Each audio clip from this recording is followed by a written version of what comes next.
आइए प्रेमचंद द्वारा 1933 ईस्वी में रचित कहानी ईदगाह सुनते हैं। इसका पहला प्रकाशन चांद पत्रिका में हुआ था और यह कहानी बाल मनोविज्ञान पर रचित हिंदी की सर्वश्रेष्ठ कहानियों में से एक है।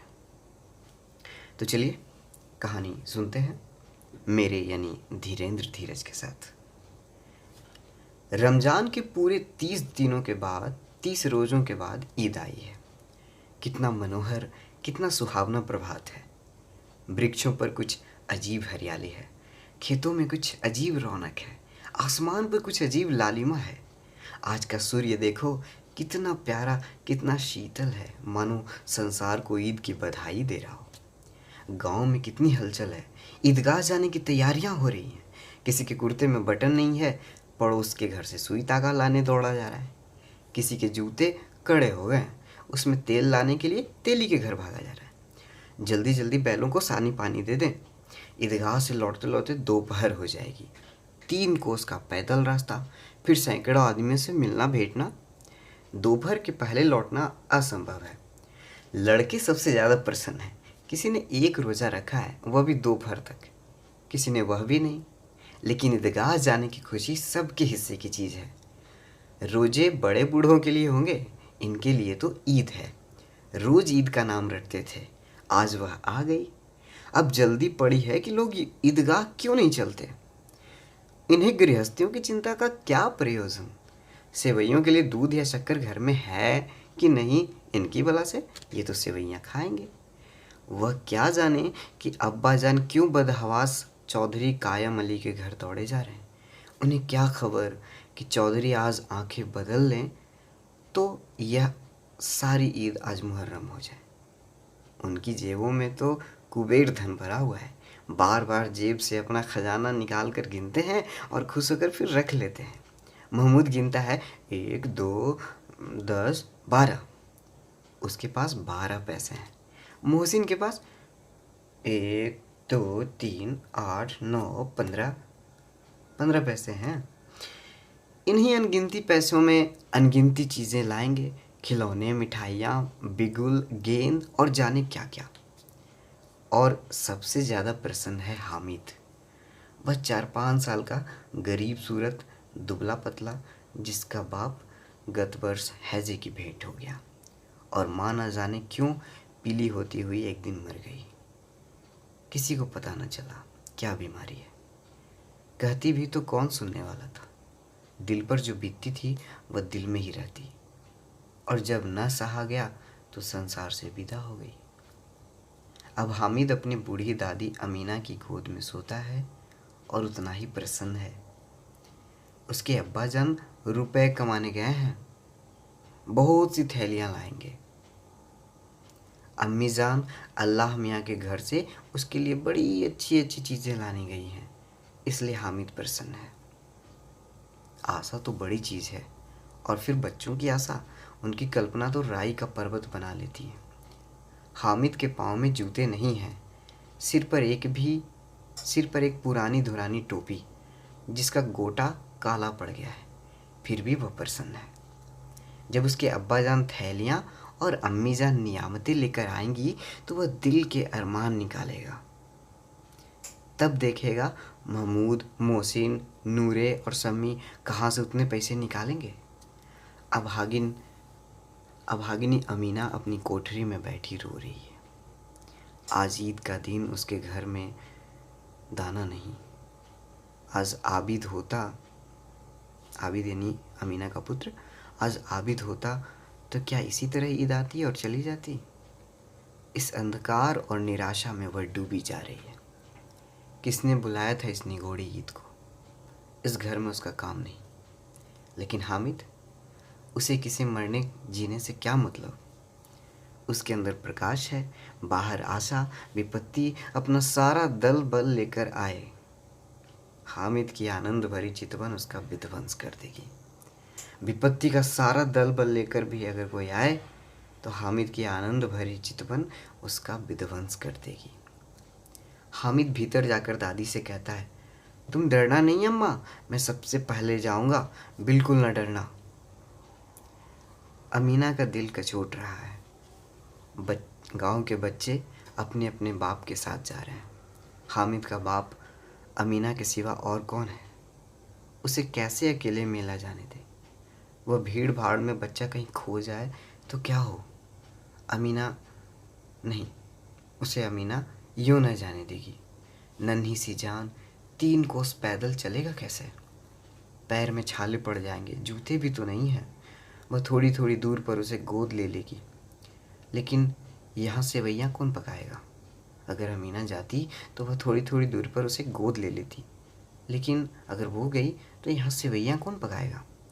पैसे होते तो लौटते लौटते सब सामग्री जमा करके चटपट बना लेती। यहाँ तो घंटों चीज़ें जमा करने लगेंगे। मांग ही का तो भरोसा ठहरा। उस दिन फहीमम के कपड़े सिए थे, 8 पैसे मिले थे, 8 आने पैसे मिले थे।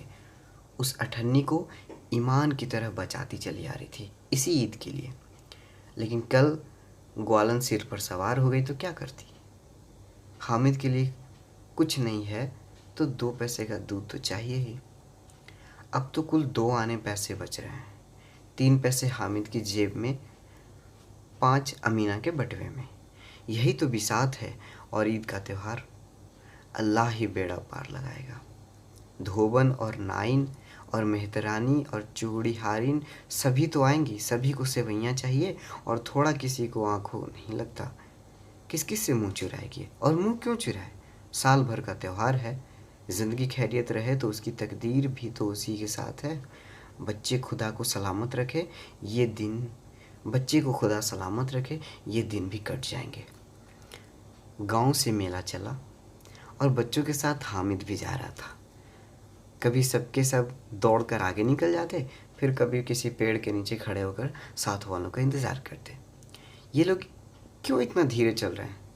हामिद के पैरों में तो जैसे पर लग गए हैं। वो कभी थक सकता है? शहर का दामन आ गया। सड़क के दोनों ओर अमीरों के बगीचे हैं। पक्की चारदीवारी बनी हुई है। पेड़ों में आम की लीचियाँ लगी हुई हैं। कभी कभी कोई लड़का कंकड़ी उठाकर आम पर निशाना लगाता है। माली अंदर से गाली देता हुआ निकलता है। लड़के वहाँ से एक फलांग लगाते हैं, खूब हंस रहे हैं। माली को कैसा उल्लू बनाया है। बड़ी बड़ी इमारतें आने लगी। यह अदालत है, यह कॉलेज है, यह क्लब घर है। इतने बड़े कॉलेज में कितने लड़के पढ़ते होंगे? सब लड़के नहीं हैं जी, बड़े बड़े आदमी हैं। सच, उनकी बड़ी बड़ी मूछें हैं। इतने बड़े हो गए अभी तक पढ़ने जाते हैं। न जाने कब तक पढ़ेंगे और क्या करेंगे इतना पढ़कर। हामिद के मदरसे में 2-3 बड़े लड़के हैं, बिल्कुल 3 कौड़ी के। रोज़ मार खाते हैं, काम से जी चुराने वाले। इस जगह भी उसी तरह के लोग होंगे और क्या। क्लब घर में जादू होता है। सुना है यहाँ की मुर्दे की खोपड़ियाँ दौड़ती हैं और बड़े बड़े तमाशे होते हैं, पर किसी को अंदर जाने नहीं देते। और यहाँ शाम को साहब लोग खेलते हैं। बड़े बड़े आदमी खेलते हैं, मूंछों दाढ़ी वाले। और मेमें भी खेलती हैं। सच, हमारी अम्मा को वह कह दो क्या नाम है बैट, तो उसे पकड़ ही ना सकें, घुमाते ही लुढ़क ना जाए। महमूद ने कहा, हमारी अम्मी जान को तो हाथ कांपने लगे, अल्लाह कसम। मोहसिन बोला, चलो मनो आटा पीस डालती हैं, जरा सा बैट पकड़ लेंगी तो हाथ कांपने लगेंगे। सैकड़ों घड़े पानी रोज़ निकालती हैं। 5 घड़े तो मेरी भैंस पी जाती है। किसी मेम को 1 घड़ा पानी भरना पड़े तो आंखों तले अंधेरा छा जाए। महमूद बोला, लेकिन दौड़ती तो नहीं, उछल कूद तो नहीं सकती। मोहसिन जवाब दिया, हाँ उछल कूद नहीं सकती, लेकिन उस दिन मेरी गाय खुल गई थी और चौधरी के खेत में जा पड़ी थी तो अम्मा इतनी तेज दौड़ी कि मैं उन्हें ना पा सका। सच। आगे चले। हलवाइयों की दुकानें शुरू हुई। आज खूब सजी हुई थी। इतनी मिठाइयाँ कौन खाता है? देखो ना, एक एक मिठाइयाँ पे, एक एक दुकानों पे मनो होंगी। सुना है रात को जिन्नात आकर खरीद ले जाते हैं। अब्बा कहते थे आधी रात को एक आदमी दुकान पर जाता है और जितना माल बचा है सब तुलवा लेता है और सचमुच के रुपए देता है। बिल्कुल बिल्कुल ऐसे ही रुपए। हामिद को यकीन नहीं है। ऐसे रुपए जिन्नात को कहाँ से मिल जाएंगे? मोहसिन ने कहा, जिन्नात को रुपयों की क्या कमी, जिस खजाने में चल जाए जहाँ चाहे चले जाए। लोहे के दरवाजे भी उन्हें नहीं रोक सकते जनाब, आप हैं किस फेर में। हीरे जवाहरात तक उनके पास रहते हैं, जिससे खुश हो जाए उसको टोकरों जवाहरात दे दिए। अभी यहीं बैठे हैं, 5 मिनट में कलकत्ता पहुंच जाए। हामिद ने फिर पूछा, जिन्नात तो बहुत बड़े होते होंगे। मोहसिन ने कहा, एक एक आसमान के बराबर होता है जी। जमीन पे खड़ा हो जाए तो उसका सिर आसमान से जा लगे, मगर चाहे तो एक लोटे में घुस जाए। हामिद बोलता है, लोग उन्हें कैसे खुश करते होंगे, मुझे कोई वो मंत्र बता दे तो एक जिन को मैं भी खुश कर लूँ। मोहसिन, अब यह तो मैं नहीं जानता, लेकिन चौधरी साहब के काबू में बहुत जिन्नात हैं। कोई चीज़ चोरी चली जाए, चौधरी साहब उसका पता लगा देंगे और चोर का नाम भी बता देंगे। जुमराती का बछवा उस दिन खो गया था, 3 दिन हैरान हुए, नहीं मिला।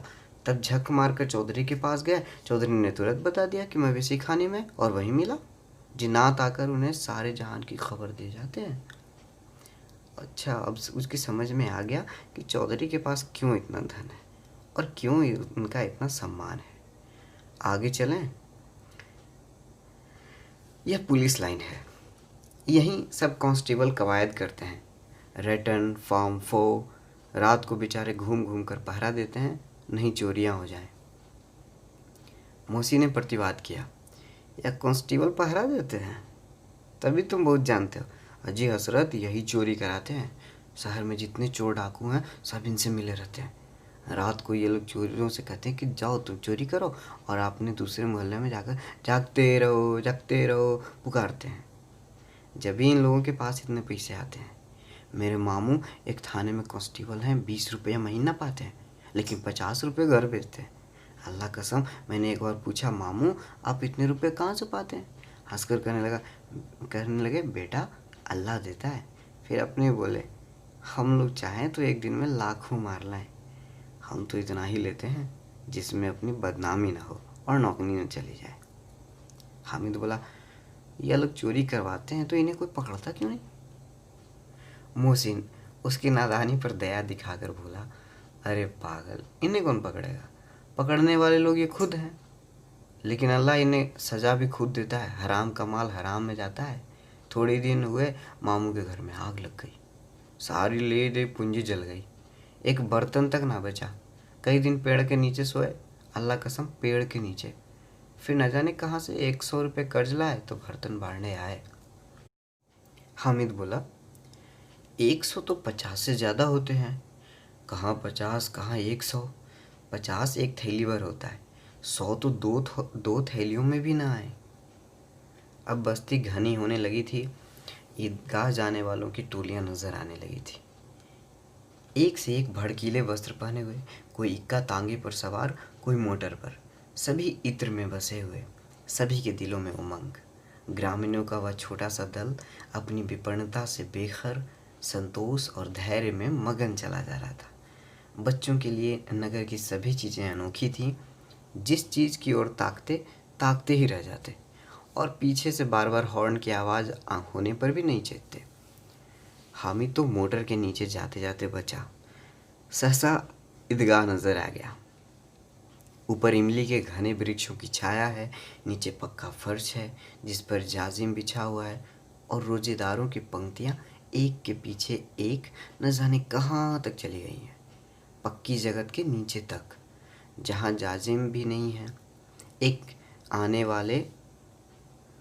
नए आने वाले आकर पीछे की कतार में खड़े हो जाते हैं।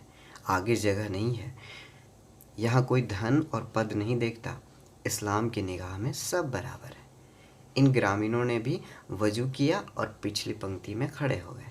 कितना सुंदर संचालन है, कितनी सुंदर व्यवस्था।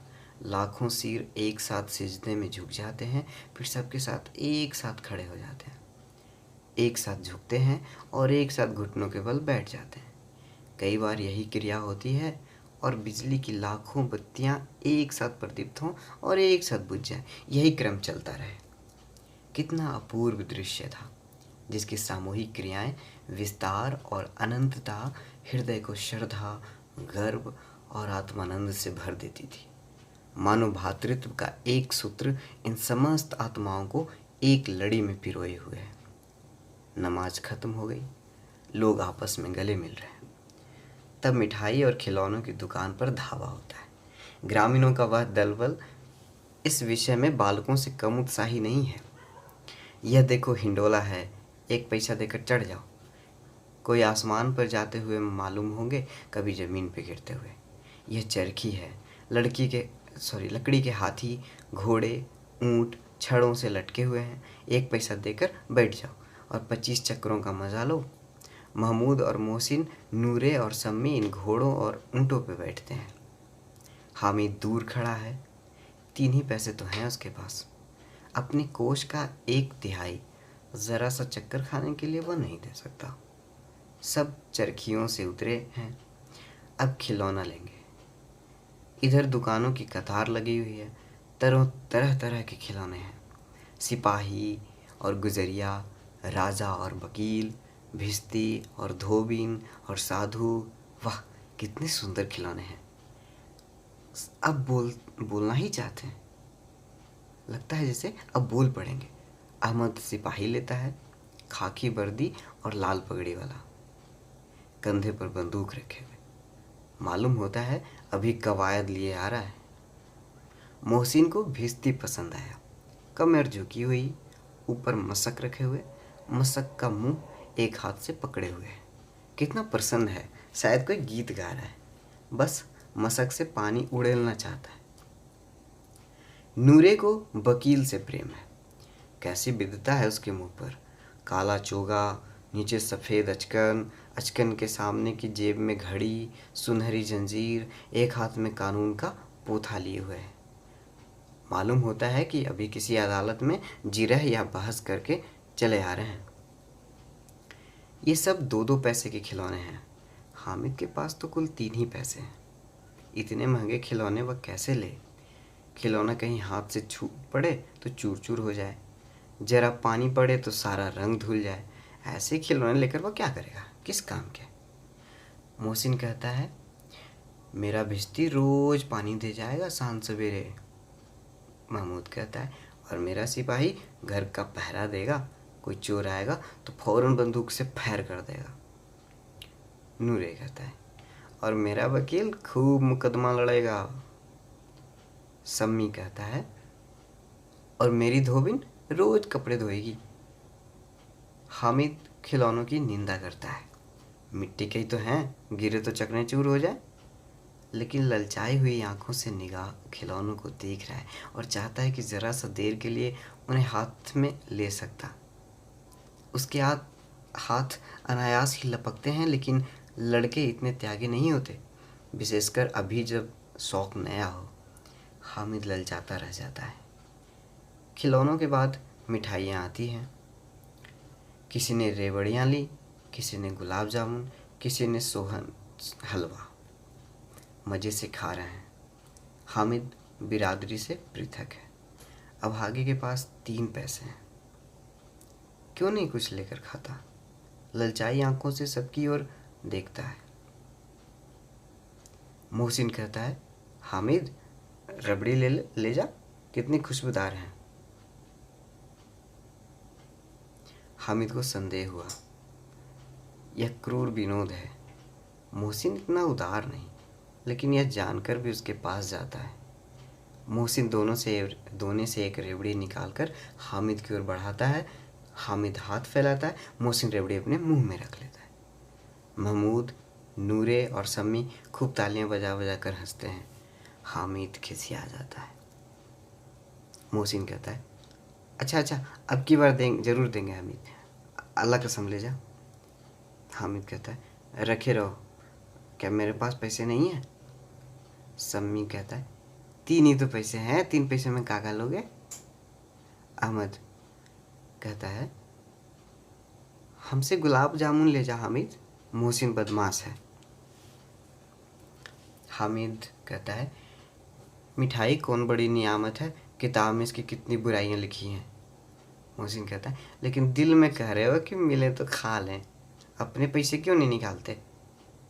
महमूद कहता है, हम समझते हैं इसकी चालाकी, जब हमारे सारे पैसे खर्च हो जाएंगे तो हमें ललचा ललचा के खाएगा। मिठाइयों के बाद कुछ दुकानें लोहे की चीज़ों की हैं, कुछ गिलट और कुछ नकली गहनों की। लड़कों के लिए यहाँ कोई आकर्षण न था, सब आगे बढ़ जाते हैं। हामिद लोहे की दुकान पर रुक जाता है। कई चिमटे रखे हुए हैं। उसे ख्याल आया, दादी के पास चिमटा नहीं है, तवे से रोटियां उतारती हैं तो हाथ जल जाता है। अगर वह चिमटा ले जाकर दादी को दे तो वह कितनी प्रसन्न होंगी। फिर उसकी उंगलियां कभी नहीं जलेंगी। घर में एक काम की चीज़ हो जाएगी। खिलौने से क्या फ़ायदा, व्यर्थ में पैसे खराब होते हैं। ज़रा देर की तो खुशी है, फिर तो खिलौने को कोई आंख उठाकर नहीं देखता। यह तो घर पहुंचते पहुंचते टूट फूट कर ख़राब हो जाएंगे। चिमटा कितने काम की चीज़ है। रोटियां तवे से उतार लो, चूल्हे में सेक लो, कोई आग मांगने आए तो चटपट चूल्हे से आग निकाल कर दे दो। अम्मा बेचारी को कहाँ फुर्सत है कि बाज़ार आए, और इतने पैसे ही कहाँ मिलते हैं। रोज़ हाथ जला लेती है। हामिद के साथी आगे बढ़ गए हैं। सबील पर सबके सब शरबत पी रहे हैं। देखें सब कितने लालची हैं। इतनी मिठाइयाँ ली, मुझे किसी एक ने भी न दी। उस पर कहते हैं मेरे साथ खेलो, मेरे यहाँ काम करो। अगर किसी ने कोई काम करने को कहा तो पूछूंगा, खाएं मिठाइयाँ? आप मुँह सड़ेगा, फोड़े फुंसियाँ निकलेंगी, आप ही जवान चटोरी हो जाएगी। अब घर से पैसे चुराएंगे, मार खाएंगे। किताब में झूठी बातें थोड़ी लिखी हैं। मेरी जवान क्यों ख़राब होगी? अम्मा चिमटा दिखते ही दौड़ कर मेरे हाथों से ले लेंगी और कहेंगी मेरा बच्चा अम्मा के लिए चिमटा लाया है। हज़ारों दुआएं देंगी, फिर पड़ोस की औरतों को दिखाएंगी। सारे गांव में चर्चा होने लगेगी, हामिद चिमटा लाया है, कितना अच्छा लड़का है। इन लोगों के खिलौने पर इन्हें कौन दुआएं देगा? बड़ों की दुआएं सीधे अल्लाह के दरबार में पहुंचती हैं और वहाँ तुरंत सुनी जाती हैं। मेरे पास पैसे नहीं हैं, तभी तो मोहसिन और महमूद यूँ मिजाज दिखाते हैं। मैं भी इनसे मिजाज दिखाऊंगा। खेलें खिलौने और खाएं मिठाइयाँ। मैं नहीं खेलता खिलौने, किसी का मिजाज क्यों सहूँ। मैं गरीब सही, लेकिन किसी से कुछ मांगने तो नहीं जाता। आखिर अब्बा जान कभी न कभी आएंगे, अम्मा भी आएंगी, फिर इन लोगों से पूछूंगा कितने खिलौने लोगे। एक एक को टोकरियों खिलौने दूँ और दिखा दूँ कि दोस्तों के साथ इस तरह से सलूक किया जाता है। यह नहीं कि 1 पैसे की रेवड़ियाँ ले ली तो चिढ़ा चिढ़ा के खाने लगे। सबके सब हंसेंगे कि हामिद ने चिमटा लिया। हंसे मेरी बला से। उसने दुकान से पूछा, ये चिमटा कितने का है? दुकानदार ने उसकी ओर देखा और कोई आदमी साथ में न देखकर कहा, यह तुम्हारे काम का नहीं है जी। हामिद पूछता, बिकाऊ है कि नहीं? बिकाऊ क्यों नहीं है, और यहाँ क्यों लाद लाया है? तो बताते क्यों नहीं कि कितने पैसे का है? 6 पैसे लगेंगे। हामिद का दिल बैठ गया। ठीक ठीक बताओ। ठीक ठीक 5 पैसे लगेंगे, लेना हो तो लो, नहीं तो चलते बनो। हामिद ने कलेजा मजबूत करके कहा, 3 पैसे लोगे? वह कहता हुआ वह आगे बढ़ गया। हामिद ने कहा, 3 पैसे लोगे? और यह कहता हुआ वह आगे बढ़ गया कि दुकानदार की घुड़कियाँ ना सुने। लेकिन दुकानदार ने घुड़कियाँ नहीं दी, बुलाकर चिमटा दे दिया। हामिद ने उसे इस तरह कंधे पर रखा मानो बंदूक है, और शान से करता हुआ संगियों के पास आया। जरा सुने अब सबके सब क्या आलोचना करते हैं। मोहसिन ने हंसकर कहा, यह चिमटा क्यों लाए पगले, इसके क्या करेगा? हामिद ने चिमटे को पकड़कर कहा, जरा अपनी भिश्ती ज़मीन पे गिरा दो, सारी पसलियाँ चूर हो जाएंगी बच्चे की। महमूद बोला, यह चिमटा कोई खिलौना थोड़ी है। हामिद बोला, खिलौना क्यों नहीं है? अभी कंधे पे रखा, बंदूक हो गई, हाथ में लिया, फकीरों का चिमटा हो गया। चाहूँ तो इससे मजीरे का काम भी ले सकता हूँ। एक चिमटा जमा दूँ तो तुम लोगों के सारे खिलौने की जान निकल जाए। तुम्हारे खिलौने कितने ही जोर लगावे, मेरे चिमटे का बाल बांका भी नहीं कर सकते। मेरा बहादुर शेर है चिमटा। सम्मी ने खंजरी ली थी, प्रभावित होकर बोला, मेरी खंजरी से बदलोगे? 2 आने की है। हामिद ने खंजरी की ओर उपेक्षा से देखा और बोला, मेरा चिमटा चाहे तो तुम्हारी खंजड़ी का पेट फाड़ डाले, बस एक चमड़े की झिल्ली लगा दो, डब डब डब डब बोलेगी। जरा सा पानी लग जाए तो ख़त्म हो जाए। मेरा बहादुर चिमटा आग में, पानी में, तूफान में, सब में डट कर खड़ा रहेगा। चिमटे ने सभी को मोहित कर लिया, लेकिन अब पैसे किसके पास धरे हैं। फिर मेले से दूर निकल आए हैं।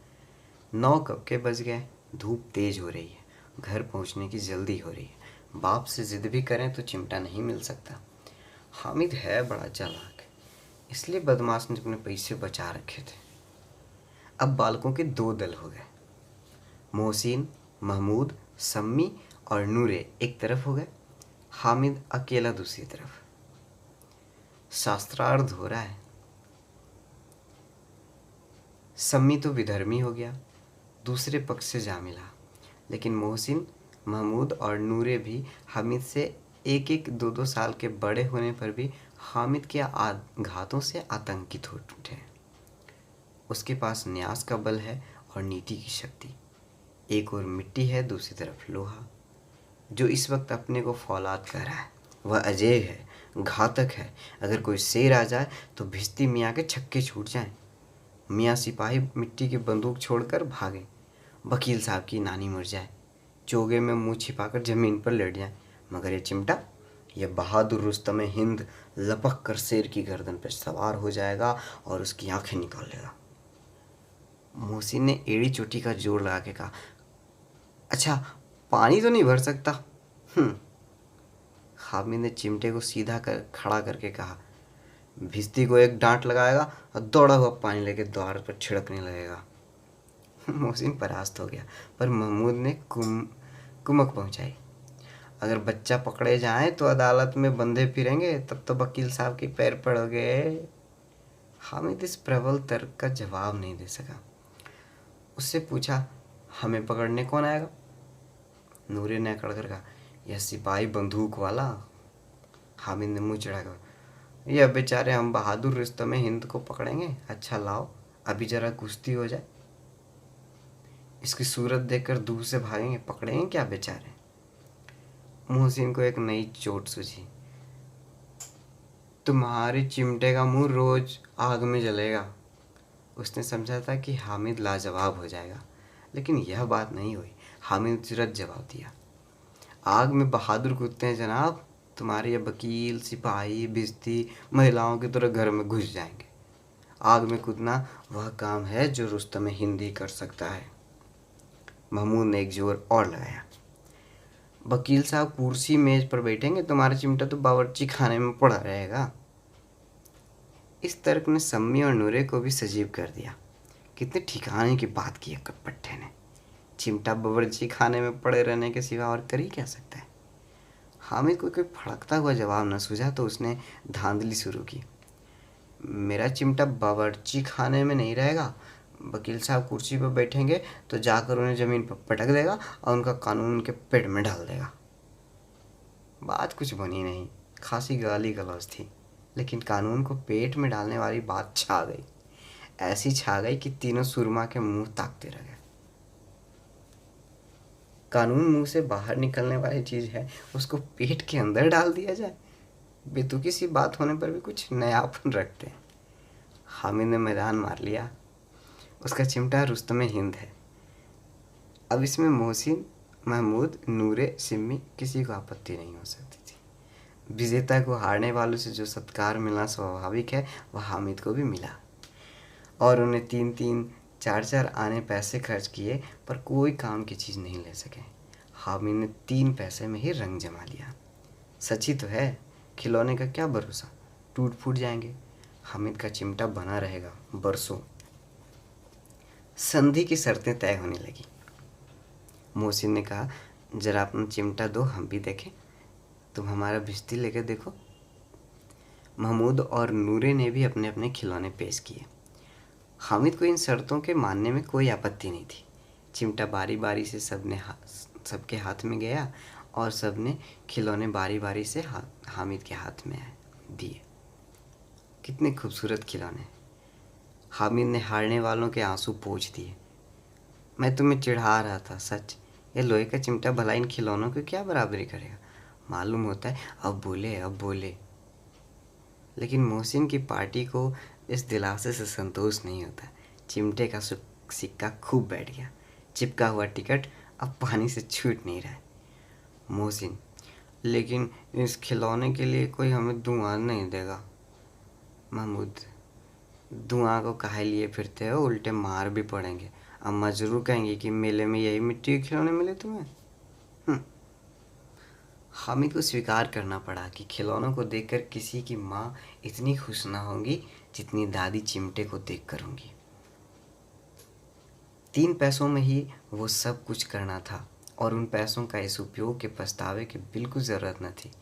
फिर अब तो चिमटा रुस्तम हिंद है और सभी खिलौनों का बादशाह। रास्ते में महमूद को भूख लगी। उसके बाप ने केले खाने के दिए। महमूद ने केवल हामिद को साझी बनाया। उसके अन्य मित्र मुंह ताकते रह गए। यह उस चिमटे का प्रसाद था। 11 बजे सारे गांव में हलचल मच गई। मेले वाले आ गए।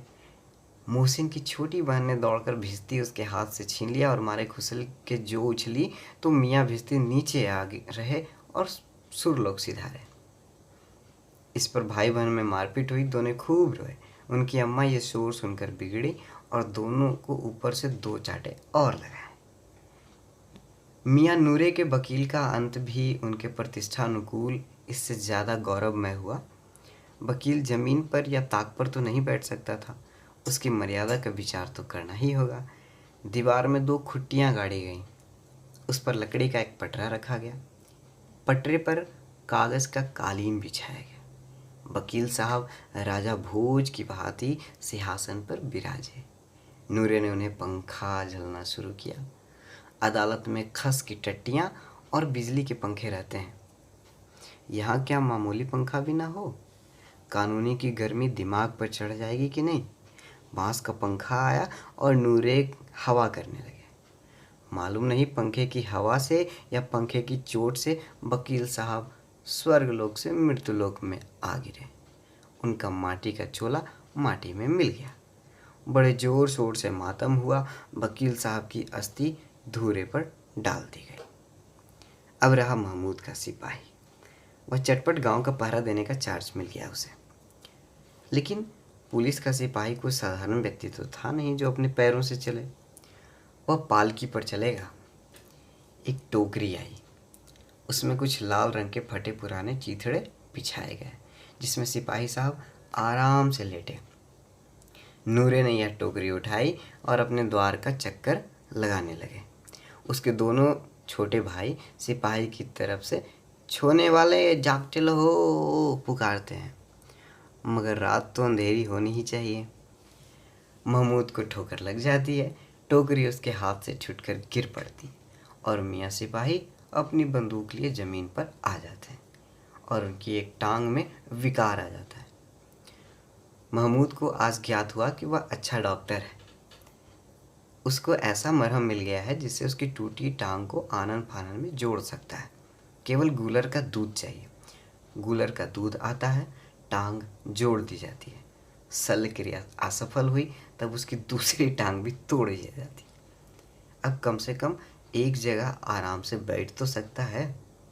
एक टांग से तो न चल सकता था न बैठ सकता था। अब वह सिपाही सन्यासी हो गया है। अपनी जगह बैठा बैठा पहरा देता है। कभी कभी देवता भी बन जाता है। उसके सिर पर झालरदार साफा खुरच दिया गया है। अब उसका जितना रूपांतरण चाहो कर सकते हो। कभी कभी तो उसे बाट का काम भी लिया जाता है। अब हामिद मियाँ का हाल सुनिए। अमीना उसकी आवाज़ सुनते ही दौड़ी और उसे गोद में उठाकर प्यार करने लगी। सहसा उसके हाथ में चिमटा देखकर वो चौंकी। यह चिमटा कहाँ था?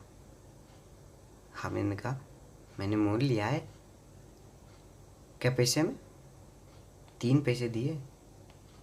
अमीना ने छाती पीट ली। यह कैसा बेसमझ लड़का है कि दोपहर हुआ कुछ खाया न पिया, लाया क्या? चिमटा। सारे मेले में तुझे और कोई चीज़ नहीं मिली थी, ये लोहे का चिमटा उठा लाया। हामिद ने अपराधी भाव से कहा, तुम्हारी उंगलियां तवे से जल जाती थी इसलिए मैंने इसे लिया। बुढ़िया का क्रोध तुरंत स्नेह में बदल गया। और स्नेह भी वह नहीं जो प्रगल्भ होता है और अपनी सारी कसक शब्दों में बिखेर देता है। वह मूक स्नेह था, खूब ठोस, रस और स्वाद से भरा हुआ। बच्चे में कितना त्याग, कितना सद्भाव और कितना विवेक है। दूसरों को खिलौने लेते, मिठाई खाते देखकर इसका मन कितना ललचाया होगा। इतना जब्त इससे हुआ कैसे? वहाँ भी इसे अपनी बुढ़िया दादी की याद बनी रही। अमीना का मन गदगद हो गया। और अब एक बड़ी विचित्र बात हुई। हामिद के इस चिमटे से भी विचित्र। बच्चे हामिद ने बूढ़े हामिद का पार्ट खेला था। बुढ़िया अमीना बालिका बन गई। वह रोने लगी, दामन फैलाकर हामिद को दुआएं देती जाती थी और आंसू की बड़ी बड़ी बूंदें गिराती जाती थी। हामिद इसका रहस्य क्या समझता?